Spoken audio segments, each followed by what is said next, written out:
दोस्तों उत्तराखंड के पंच केदार जिसमें शामिल है केदारनाथ, तुंगनाथ, रुद्रनाथ, मध्य महेश्वर और कल्पेश्वर।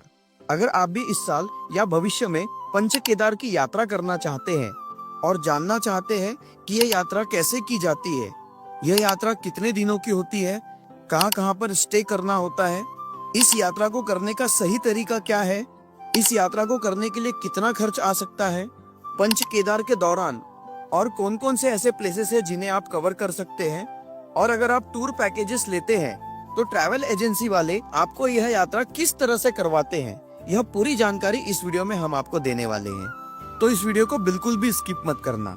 तो इस वीडियो की शुरुआत करते हैं और सबसे पहले जानते हैं कि पंच केदार का इतिहास क्या है। पीठ केदारनाथ में, भुजाएं तुंगनाथ में, मुख रुद्रनाथ में, नाभि मध्य महेश्वर में और जटाएं कल्पेश्वर में। इन्हीं 5 पवित्र स्थलों को पंच केदार कहा गया। मान्यता है कि पांडवों ने स्वयं इन स्थलों पर शिव जी की पूजा के लिए प्रतीकात्मक मंदिर बनाए। ये मंदिर पहले प्राकृतिक शिलाओं और गुफाओं के रूप में थे। 8वीं शताब्दी में श्री आदि गुरु शंकराचार्य जी ने इन मंदिरों का पुनः निर्माण किया और इसके साथ ही शिव भक्ति और सनातन धर्म को एक सूत्र में बांधा। वर्तमान की स्थिति में जो मंदिर दिखाई देते हैं वे अधिकतर शंकराचार्य काल या उसके बाद के हैं। पंच केदार यात्रा को मोक्षदायिनी माना जाता है। यह आत्मशुद्धि, तपस्या और शिव भक्ति का प्रतीक है। परंपरागत रूप से यात्रा करने का सही क्रम, जिसमें सबसे पहले केदारनाथ, फिर तुंगनाथ, फिर रुद्रनाथ, फिर मध्य महेश्वर और अंत में कल्पेश्वर के दर्शन किए जाते हैं, जिसमें तुंगनाथ भगवान शिव का सबसे ऊंचा मंदिर है। केदारनाथ 12 ज्योतिर्लिंग में से एक है और कल्पेश्वर एकमात्र ऐसा धाम है जो पूरे वर्ष श्रद्धालुओं के लिए खुला रहता है। तो दोस्तों ये तो थी ऐतिहासिक जानकारी। चलिए अब जानते हैं डे वाइज आइटिनरी कि इस यात्रा को कैसे किया जाए। दोस्तों यह यात्रा करने के लिए आपको सबसे पहले हरिद्वार आना होता है और हरिद्वार से शुरू करने से वापस हरिद्वार आते तक इस यात्रा को करने के लिए 12 दिन का समय लगता है। तो सबसे पहले आपको हरिद्वार आ जाना है। हरिद्वार हर बड़े शहरों से कनेक्टेड है। यहाँ तक ट्रेन आसानी से आ जाती है। आप यहाँ पर बाय ट्रेन, बाय रोड और अगर आप फ्लाइट से आना चाहते हैं तो देहरादून में स्थित एयरपोर्ट भी है जो हरिद्वार से लगभग 50 किलोमीटर की दूरी पर स्थित है। यहाँ पर पहुँचने के बाद सबसे पहले आप किसी ट्रैवल एजेंसी से पैकेज ले लीजिए, क्योंकि यह यात्रा आसान नहीं है और इसे करने के लिए प्रॉपर गाइडेंस लगता है। दोस्तों इस यात्रा के पहले दिन आप हरिद्वार से सोनप्रयाग जाएंगे। रास्ते में जाते समय आप ऋषिकेश होते हुए आगे बढ़ेंगे। पहला पड़ाव आएगा देवप्रयाग, जहां अलकनंदा और भागीरथी नदी के संगम से मां गंगा का निर्माण होता है। इसके बाद आप जाएंगे रुद्रप्रयाग, जहां पर मंदाकिनी और अलकनंदा नदियों का संगम देखने को मिलता है। साथ ही आप धारी देवी माता के दर्शन करेंगे, जिन्हें चारों धाम की रक्षक माना जाता है। इसके बाद रास्ते में गुप्तकाशी आएगा, जहां पर आप विश्वनाथ मंदिर और अर्धनारेश्वर मंदिर के दर्शन करेंगे, जो पंच केदार यात्रा से गहराई से जुड़े हुए हैं। और फिर सोनप्रयाग में होटल में जाकर रात्रि विश्राम करेंगे। दूसरे दिन सुबह 4 बजे उठकर आपको लाइन में लग जाना है। सोनप्रयाग में आपका रजिस्ट्रेशन चेक होगा। यहाँ से 50 रुपए की शेयरिंग टैक्सी लेकर आप गौरी कुंड जाएंगे। गौरी कुंड में गर्म पानी का कुंड स्थित है। यहाँ पर आप स्नान कीजिए, गौरी माता के दर्शन कीजिए और केदारनाथ की 16 किलोमीटर की ट्रैक शुरू कीजिए। इस ट्रैक के दौरान जंगल, झरने, मंदाकिनी नदी के किनारे चलती पगडंडी और हिमालय के विशाल पहाड़ यात्रा को अविस्मरणीय बना देते हैं। रास्ते में भीमबल्ली, जंगल चट्टी, लीमचोली जैसे पड़ाव आते हैं, जहां पर आप विश्राम करके नाश्ता पानी चाय लेते हुए आगे बढ़ सकते हैं। कोशिश कीजिए कि आप शाम 6 बजे के पहले मंदिर के पास पहुंच जाए। शाम 6 बजे होने वाली केदारनाथ मंदिर की आरती को जरूर अटेंड कीजिए। बाबा केदारनाथ के दर्शन कीजिए। यहाँ पर रुकने के लिए टेंट और होटल सभी सुविधाएं मिल जाती हैं। अगले दिन सुबह जल्दी उठकर फिर मंदिर के दर्शन करें, आसपास का परिसर घूमें और बाबा भैरवनाथ के दर्शन जरूर करें, क्योंकि इन्हें केदारनाथ का रक्षक माना जाता है और इनके दर्शन के बिना यह यात्रा अधूरी मानी जाती है। और इसके बाद यानी कि सेम डे यानी कि तीसरे दिन आप केदारनाथ से नीचे उतरकर अपने होटल में चेक इन कीजिए। चौथे दिन आप सोनप्रयाग से चोपता जाएंगे।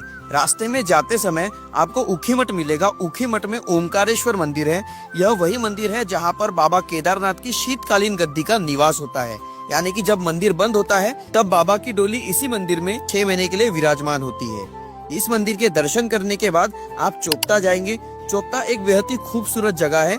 जिसे मिनी स्विट्जरलैंड के नाम से भी जाना जाता है। चोपता की वादियों में घूमने के बाद आप एक रात चोपता में ही रुकेंगे।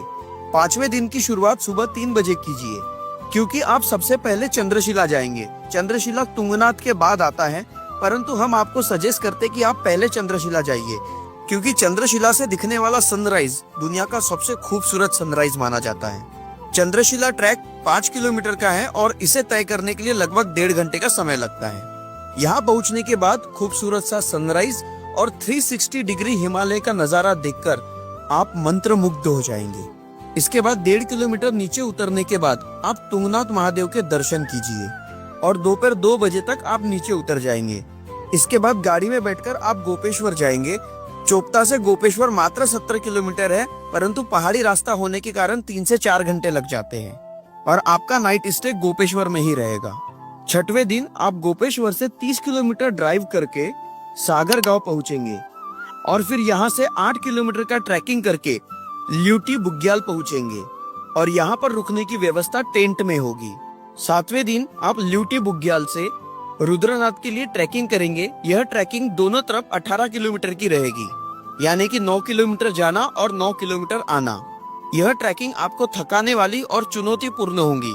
ट्रैक के समय घने जंगल, खड़ी चढ़ाइयाँ, पथरीले रास्ते और ऊंचे बुग्याल से होते हुए आप गुजरेंगे। मंदिर में पहुंचने के बाद भगवान शिव के मुख्य स्वरूप के दर्शन करने से आपकी सारी थकान खत्म हो जाती है। यहाँ थोड़ी देर विश्राम करके वापस नीचे उतरेंगे और आपकी 7वीं रात का स्टे ल्यूटी बुग्याल में टेंट में ही होगा। 8वें दिन ल्यूटी बुग्याल से 8 किलोमीटर का ट्रैक डाउन करके सागर गांव आएंगे। गाड़ी में बैठकर रांसी गांव तक ड्राइव करेंगे, जो कि लगभग 120 किलोमीटर के आसपास रहेगा। रांसी गांव पहुंचने के बाद आपका नाइट स्टे यहीं पर होगा। 9वें दिन रांसी गांव से मध्य महेश्वर के लिए ट्रैक शुरू करेंगे और यह ट्रैक 16 किलोमीटर का होगा। यह ट्रैक घने जंगल, लकड़ी के पुल, पहाड़ी रास्ते और ऊंचे घास के मैदानों से होकर गुजरता है।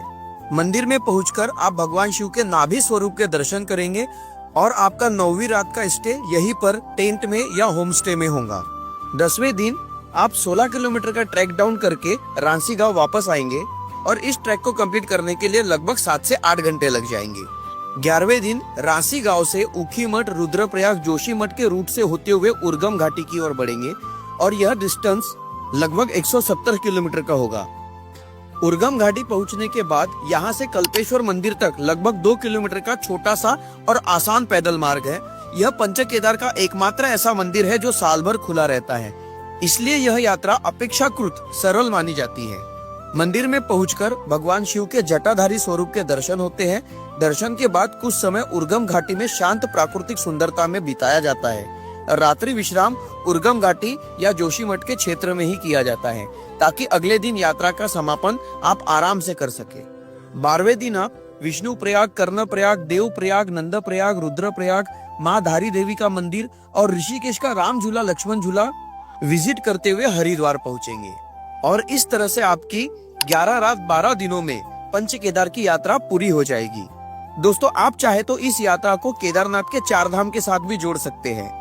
अगर आप पंच केदार और 4 धाम दोनों एक साथ करना चाहते हैं तो इसे करने के लिए लगभग 16 दिनों का समय लगता है, जिसमें आपके 4 धाम और पंच केदार दोनों हो जाते हैं। तो दोस्तों, उम्मीद करते हैं आपको इस वीडियो में दी गई जानकारी जरूर पसंद आई होंगी।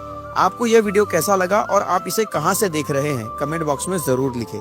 वीडियो अगर अच्छा लगा है तो वीडियो को लाइक कीजिए, चैनल को सब्सक्राइब जरूर कीजिए। मिलते हैं ऐसे ही अमेजिंग इंफॉर्मेशन के साथ अगली वीडियो में।